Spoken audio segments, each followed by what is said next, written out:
G'day guys, Chris King here. Are we ready for our first rondo? Okay, so here we have what I call the original rondo. So it can be set up as a circle or it can be set up as a square, and it's usually a small number, so it might be 3v1, 4v1, and you've got the players on the outside and the one player in the middle. So let's go through a couple of the basic rules of a rondo and then we'll get into it. Alright, so I've got there set up a square 6 yards by 6 yards, so it's just a small square. The players on the outside must stay on their lines, so they're the attackers. The defender in the middle presses until they win the ball, and then they either swap with the player that made the mistake. Okay, so if I'm on the outside, I pass a ball and they intercept it, I go into the middle, that player comes out. Or the other option is to keep the defender in for 1 minute.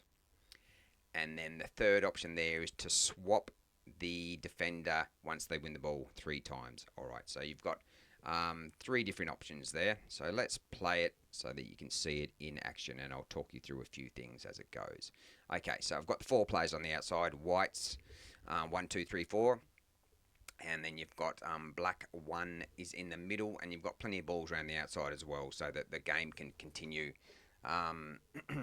If balls go out, you don't want to waste time chasing balls. So if you've got spare balls around, have them close by so that the players can just use the nearest ball. Okay. So number 1. Number 2, white number 2 is too slow there. So black number 1 is intercept the ball, so therefore they change positions in this scenario that we've got going here, and play starts straight away. So 4 starts passing to 1. And that's good. I just want to make a note of that as well. So number 1 has done a pass, a forward pass across the field, right? So it goes side to side.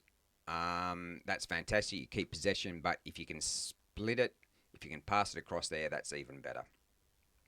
Alright, passes to 1, straight back. Lots of 1, 2 touches here. Number 4 hesitates, alright, and number 2 straight on it. So that's fantastic. Right, so they win the ball and swap places again. Excuse me. So as I just mentioned there, look to move the ball from end to end as opposed to an easy sideways pass as possible. So that's only if the pass is on. Side to side is fine, you're keeping possession, but if you want to do that direct pass across, that gets you into a more attacking role.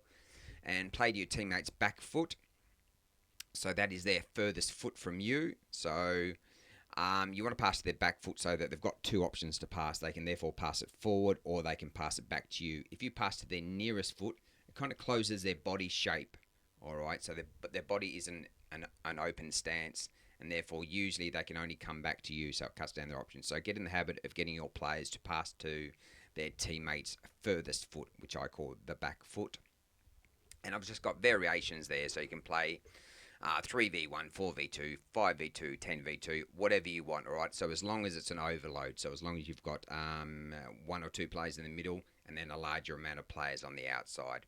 And I've got there, change the size of the square or the circle accordingly. So if you've got more players, make the square or the circle bigger. Alright, I'm going to leave that there. Alright, because that's your first rondo, and yeah, alright, hope you got some good information out of that, guys, and we'll move on to the next rondo.